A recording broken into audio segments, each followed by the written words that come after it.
এই সময়টা বসন্তকাল, তা বসন্ত রোগ হওয়ার খুবই সম্ভাবনা, কারণ দিনের বেলা খুব গরম পড়ে, রাত্রিবেলা ঠান্ডা। তো তার জন্যে যে সজনে ফুল পাওয়া যায়, এটা দিয়ে একদিন হলেও বড়া কিংবা চচ্চড়ি করে খাবেন, দেখবেন অনেকটা রোগ নিরাময় হয়, পেট ঠান্ডা হয়, শরীর ঠান্ডা হয়। তার জন্য আমি নিয়েছি 1 বাটি সজনে ফুল। এগুলোকে ভালো করে ধুয়ে পরিষ্কার করে নেব, নিয়ে আমি বড়া করব। তো চ্যানেলটি সাবস্ক্রাইব না করলে সাবস্ক্রাইব করবেন, লাইক শেয়ার কমেন্ট করবেন, পাশে থাকা বেল বাটনটি টিপবেন, তাহলে যে কোনো রেসিপি আপনাদের কাছে আগেই পৌঁছাবে।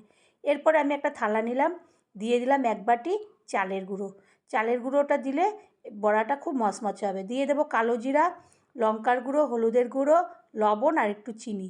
এই শুকনো উপকরণগুলোকে একটু মেখে নেবেন, কারণ এই সজনে ফুলটা একটুখানি তিতকুটে হয় বলে চিনি দিলে একটু মিষ্টি মিষ্টি লাগবে, বাচ্চারাও খেতে চাইবে। তারপরে দিয়ে দিলাম কুচনো কিছুটা লঙ্কা, দিয়ে আর দিয়ে দিলাম সজনে ফুলগুলো। এরপরে শুকনো উপকরণগুলোকে সঙ্গে ফুলটাকে ভালো করে আগে শুকনোভাবে মেখে নেব। তারপরে হাতে ছিটানো মতন অল্প অল্প জল দেব, দিয়ে আমি একটা সুন্দর ডোর মতন যে করব, বড়াটা করব, সেইভাবে বড়ার অল্প অল্প করে জল দিয়ে বড়াটা তৈরি করব। তো এই অল্প উপকরণে অল্প সময়ের মধ্যে এই রকম একটা বড়া বন্ধুরা একদিন হলেও করবেন, দেখবেন খেতে খুবই ভালো হয়। এইটা দিয়ে আপনারা পুরো খেতে পারবেন, বাচ্চাদেরও খাওয়াবেন, বড়োদেরও খাওয়াবেন, কারণ এই সিজনে বসন্ত রোগ বা অন্য কোনো গায়ে গোটাগাটি হওয়ার সম্ভাবনা থাকে। তো এইগুলো খেলে কিছুটা নিরাময় হয়। তারপর আমি সুন্দর করে মেখে নিলাম চালের গুঁড়োতে, বেশ শক্ত শক্ত হয়। তারপরে এদিকে একটা তেল বসিয়ে দিয়েছিলাম, সাদা তেল। তেলটা গরম হতে আমি হাতের মধ্যে নিয়ে চ্যাপটা চ্যাপটা করে বড়ার আকারে কড়াইয়ের মধ্যে দিয়ে দেব। আর চালের গুঁড়ো দেওয়ার জন্য বেসন দিলেও ভালো হয়, চালের গুঁড়ো দিলে বেশ মসমস করে, খেতে ভালো লাগে, আর অনেকক্ষণ পর্যন্ত এইটা শক্ত থাকে, আর বেসনে একটু নরম হয়ে যায়। তারপর আমি উল্টে পাল্টে এইগুলোকে সুন্দরভাবে ভেজে নেব। এদিকেরটা ওদিক, সামনেরটা পেছন, পেছনটা সামনে, এইভাবে করে সমস্ত বড়াগুলো ভাজবো। ভেজে উল্টে পাল্টে তারপরে তেল ঝরিয়ে আমি একটা প্লেটের মধ্যে তুলে নেব। তো এই বড়াগুলো আপনারা অনেক কিছু এই সজনে ফুল দিয়ে রান্না করতে পারেন, তা বড়া করলেও ভালো লাগে, বড়া দিয়েও বাচ্চারা খেতে পারে, চচ্চড়ি হয়তো বাচ্চারা খেতে পারে না।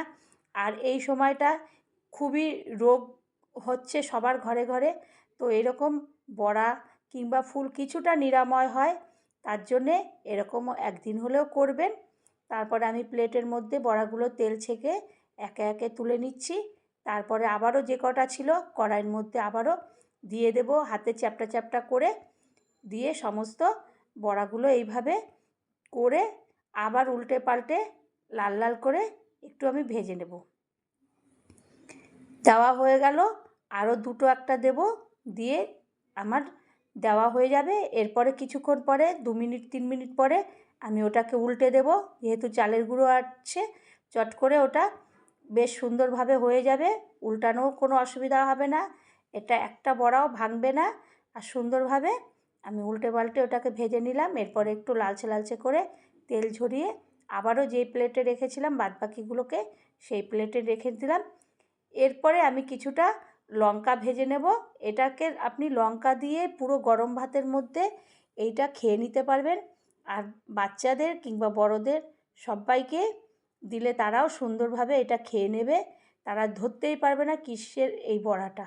এরপরে আমি লঙ্কা ভেজে নিলাম, নিয়ে তারপরে আমি কিছুক্ষণ পরে ঠান্ডা হওয়ার পরে যখন দুটো বড়া একসঙ্গে নিয়ে দেখব এত সুন্দর আওয়াজ হচ্ছে, একদম ঠন ঠন করে আওয়াজ হচ্ছে, খুব সুন্দরভাবে আওয়াজ দুটো ঘষলে খুব সুন্দর আওয়াজ হয়।